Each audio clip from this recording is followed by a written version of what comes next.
Hello students, welcome to Nilagiri Junior College. My name is Ganesh, lecturer in economics.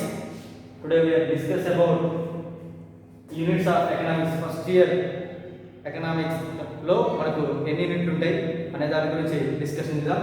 Total మనకు first year economics లో 10 units ఉంటాయి.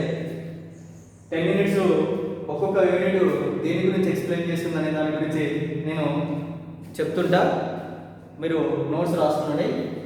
First unit introduction to economics. Introduction to economics. What is the economics? What is the economics? Economics deals the all economical activities. Economics deals the all economical activities. What is the economical activity? What is the economical activity? Now I am doing my economical activity. Now I am doing my economical activity. నేను నా యొక్క ఆర్థిక కార్యకలాపాన్ని నేను ఇక్కడ చేస్తున్నా. Economical activity అంటే ఏంటిది? ఏదో ఒక పని చేస్తుండడం, ఏదైనా ఒక పని చేస్తుండడం ఇక్కడ ఏమంటాం? ఎకనామికల్ యాక్టివిటీ అంటాం. ఎందుకు దాన్ని ఎకనామికల్ యాక్టివిటీ అంటామంటే ఆ పని చేయడం వల్ల మనం డబ్బును సంపాదిస్తాం కాబట్టి దాన్ని ఏమంటాం? ఎకనామికల్ యాక్టివిటీ అని పిలవాలి. ఏమనాలి? ఎకనామికల్ యాక్టివిటీ అని పిలవాలి. ఓకేనా? ఎకనామిక్స్ దేని గురించి ఎక్స్ప్లెయిన్ చేస్తుందని చెప్పిన ఎకనామికల్ యాక్టివిటీస్ గురించి ఎక్స్ప్లెయిన్ చేస్తుంది. ఆర్థిక కార్యకలాపాల గురించి ఎక్స్ప్లెయిన్ చేస్తుంది. ఎందుకు ఆర్థిక కార్యకలాపాలు, ఎందుకు ఎకనామికల్ యాక్టివిటీస్ చేయాలి సార్ అంటే మినిమం నీడ్స్ని తీర్చుకోవడానికి, మన అవసరాలను తీర్చుకోవడానికి మనం ఎకనామికల్ యాక్టివిటీస్ని చేస్తుంటాం. ఓకేనా? ఎకనామికల్ యాక్టివిటీస్ దేనికోసం సార్ అంటే డబ్బును సంపాదించడం కోసం.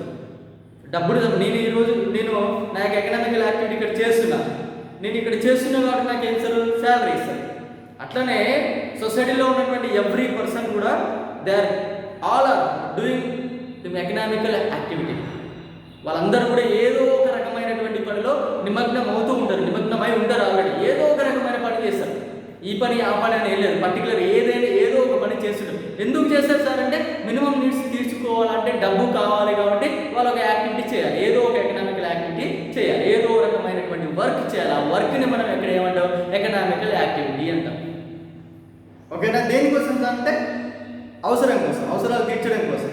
మరి అవసరాలు తీర్చడంతోనే ఇది స్టాప్ అవుతుంటే లేదు, ఆస్తులు సంపాదించుకోవడం కోసం, సంపదలు సంపాదించుకోవడం, ఎర్న్డ్ ఆఫ్ మనీ. ఓకేనా?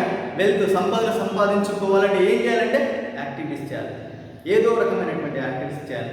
అర్థమైందా? మరి ఏది చేయాలి, ఎలా చేయాలి, ఏ విధంగా చేయాలి అనే దాని గురించి మళ్ళీ ఎకనామిక్స్ ఎక్స్ప్లెయిన్ చేయడం అనేది జరుగుతుంది. ఎకనామిక్స్ని తెలుగులో మనం ఏమని పిలుస్తుంటే ఆర్థిక శాస్త్రం అని పిలుస్తాం, లేకపోతే ఏమని పిలుస్తుంది? అర్థశాస్త్రం అని పిలుస్తాం. ఏమని పిలుస్తాం? అర్థశాస్త్రం. ఏ శాస్త్రం? అర్థశాస్త్రం. దాన్ని ఏమని పిలుస్తాం? ఆర్థిక శాస్త్రం. ఆర్థికం అంటే ఏంటిదంటే డబ్బు. ఏంటిది? డబ్బు, ద్రవ్యం, మనీ. ఓకేనా? అర్థశాస్త్రాన్ని ఏమని పిలుస్తుంది? ఇక్కడ మనం ఆర్థిక శాస్త్రం అని పిలుస్తున్నాం. ఆర్థిక శాస్త్రం ఏంటంటే డబ్బు, మనీ. ఓకేనా? వాటన్నిటి గురించి ఏది ఎక్స్ప్లెయిన్ చేస్తుందంటే మనకు ఎకనామిక్స్ ఎక్స్ప్లెయిన్ చేయడం అనేది జరుగుతుంది. మరి who is the father of economics? ఎవరు అర్థశాస్త్ర పితామహుని ఎవరిని పిలుచుకుంటామంటే మనం ఆడమ్ స్మిత్ని మనం అర్థశాస్త్ర పితామహునిగా పిలుచుకోవడం అనేది జరుగుతుంది. ఎవరంటే who is the father of economics అంటే ఆడమ్ స్మిత్. వై ఎందుకు అతన్ని పిలుస్తున్నాం అంటే it's the first definition in the economics. Give the first definition in the economics. What is that అంటే wealth of nations. ఏంటిది? wealth of nations.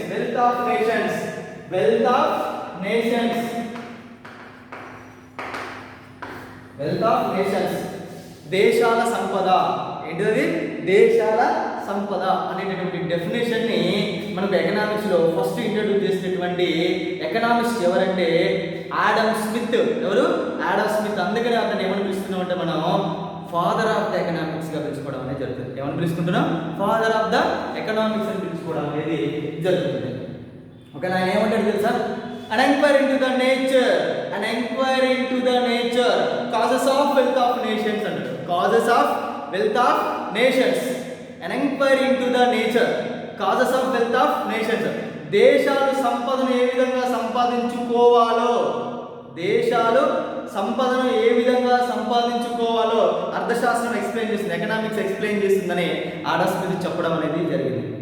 ఓకేనా, అర్థశాస్త్రం దేని గురించి ఎక్స్ప్లెయిన్ చేస్తుంది అంటే దేనికోసమే అంటే సంపదను సంపాదించుకోవడం, ఎలా సంపాదించుకోవాలి అని ఏది ఎక్స్ప్లెయిన్ చేస్తుంది, ఎకనామిక్స్ ఎక్స్ప్లెయిన్ చేస్తుందని ఆడమ్ స్మిత్ తన యొక్క ఫేమస్ బుక్లో ఎక్స్ప్లెయిన్ చేయడం అనేది జరిగింది. మరి ఆయన ఆ డెఫినేషన్లో ఏముంది ఎలా ఉంది అనేది మనం ఫస్ట్ యూనిట్ గురించి ఎక్స్ప్లెయిన్ చేసుకున్నప్పుడు చెప్తాం. ఓకేనా, నెక్స్ట్ ఏంటి, theory of consumer behaviour. Consumer behaviour, consumers వినియోగదారుని యొక్క బిహేవియర్, ప్రవర్తన. కన్స్యూమర్ బిహేవియర్ అంటే మన అందరం కూడా ఎవరంటే కన్స్యూమర్స్, ఆల్ ఆర్ కన్స్యూమర్స్. మన యొక్క బిహేవియర్ ఏ విధంగా ఉంటుంది, ఎకనామికల్గా మన యొక్క బిహేవియర్ ఏ విధంగా ఉంటుంది, అన్ని విషయాలలో మన యొక్క బిహేవియర్ ఏ విధంగా ఉంటుంది, మనం ఎలా సాటిస్ఫాక్షన్ అవుతాం. ఓకే, అన్ని రకాలైన ఉంటాయి. చూడండి, ఒక చిన్న ఎగ్జాంపుల్ చెప్తాం. వాట్ ఈస్ ఇట్ అంటే వాంట్స్ ఆర్ అన్లిమిటెడ్. కోరికలు అనేవి అపరిమితంగా ఉంటాయి. కోరికలు అనేవి అపరిమితంగా ఉంటాయి. ఓకేనా, but source are limited. But ఆ కోరికలను తీర్చేటటువంటి సాధనాలు అనేవి చాలా పరిమితంగా ఉంటాయి, తక్కువగా ఉంటాయి. ఈ పాయింట్ మీరు అర్థం చేసుకోవడానికి ప్రయత్నించండి. వాంట్స్ ఆర్ అన్లిమిటెడ్, కోరికలు అనేవి అపరిమితంగా ఉంటాయి. బట్ వాటిని తీర్చుకోవాలంటే సోర్స్ ఆర్ లిమిటెడ్. వాటి తీర్చే సాధనాలు చాలా తక్కువగా ఉంటాయి. కోరికలు పుట్టినంత ఈజీగా డబ్బులు పుట్టవు. ఇప్పుడు ఒక్క నిమిషంలో ఒక కోరిక ఉంటే ఇంకో నిమిషంలో ఇంకో కోరిక ఉంటుంది, ఇంకో నిమిషంలో ఇంకో కోరిక పుడుతుంది, ఇంకో నిమిషంలో ఇంకో కోరిక ఉంటుంది. వాటన్నిటిని తీర్చుకోవాలంటే పాసిబుల్ అవుతుందా కాదు. అందుకని ఇక్కడ ఏమన్నాడు, సోర్స్ ఆర్ లిమిటెడ్. వాటిని తీర్చేటటువంటి సోర్స్ ఏదైతుందో అవి లిమిటెడ్గా ఉంటాయి. ఓకేనా, మరి ఆ రెండింటి వాన్స్కి ఇక్కడ సోర్స్కి మధ్య ఉన్నటువంటి కన్స్యూమర్ బిహేవియర్, నాట్ ఓన్లీ ఒక మానవుని యొక్క ప్రవర్తన ఏ విధంగా ఉంటుంది, ఒక కన్స్యూమర్ యొక్క బిహేవియర్ ఏ విధంగా ఉంటుంది అనే దాని గురించి మనకు second unit theory of consumer behaviour explain చేయడం అనేది జరుగుతుంది. దీంట్లో law of diminishing marginal utility, క్షీణోపాంత ప్రయోజన సిద్ధాంతం, లా ఆఫ్ ఈక్వింగ్ మార్జినల్ యూటిలిటీ, సమోపాంత ప్రయోజన సిద్ధాంతం, అండ్ ఇండిఫరెన్స్ కర్వ్ అనాలిసిస్, ఉదాసీనత వక్రరేఖలు అనేటటువంటి సిద్ధాంతాలు మనకు సెకండ్ యూనిట్లో నేర్చుకోవడం అనేది జరుగుతుంది. నెక్స్ట్ ఏంటంటే demand analysis. What is the demand? అరే ఆ వస్తువులకు బాగా డిమాండ్ ఉందిరా, శాంసంగ్ ఫోన్లకు బాగా డిమాండ్ ఉందిరా, అర్థమైంది, ఈ పెన్నులకు బాగా డిమాండ్ అంటే ఏంటిది? డిమాండ్ అంటే ప్రియారిటీ. ఒక వస్తువుకి గిరాకీ సృష్టి అంటే మనం పర్చేస్, కొనుగోలు చేయడం, కొనడాన్ని ఇక్కడ ఏమంటామంటే డిమాండ్ అంటాం.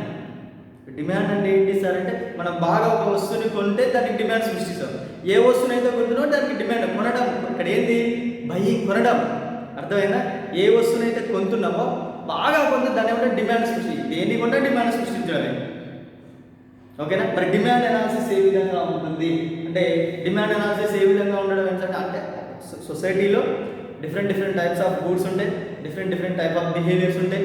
ఓకేనా, మరి ఆ సందర్భంలో మరి ఎకనామికల్ యాక్టివిటీస్ ఏ విధంగా ఉంటాయి, ఎకనామికల్ డిసిజన్ ఏ విధంగా తీసుకుంటాం అనే దాని గురించి మనం ఇక్కడ నేర్చుకోవడం అనేది జరుగుతుంది. నెక్స్ట్ ఏంటి, production analysis. What is that?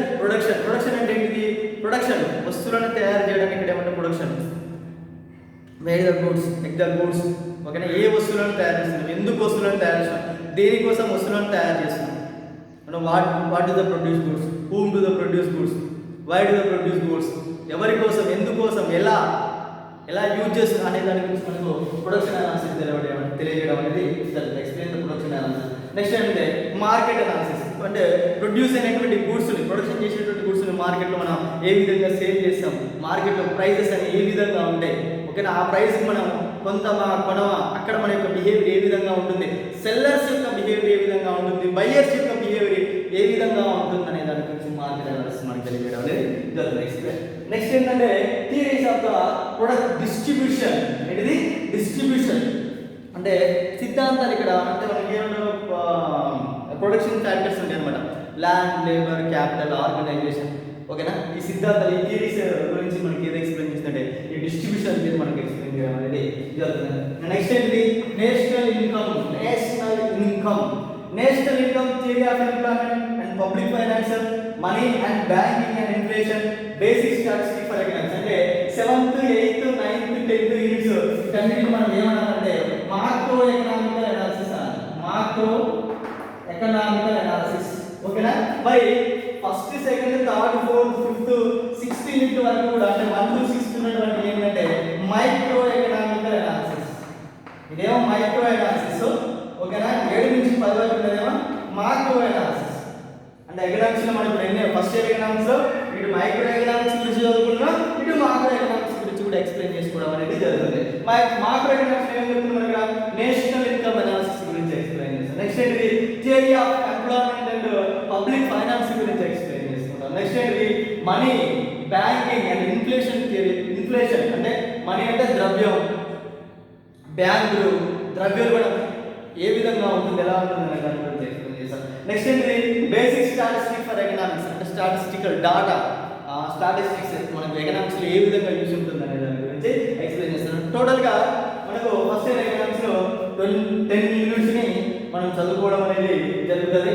అన్ని యూనిట్లు కూడా మనకు ఈ అనాలిసిస్ ని కనుక మనం పర్టికులర్ గా చదువుకున్నట్లయితే ఫ్యూచర్ లో మనకు ఎకనామిక్స్ మీద మంచి గ్రిప్ రావడం అనేది జరుగుతుంది. రేపు మనం ఫస్ట్ యూనిట్లోకి వెళ్ళి ఆడోస్ గురించి చెప్పినటువంటి డెఫినేషన్స్ గురించి నేర్చుకుందాం.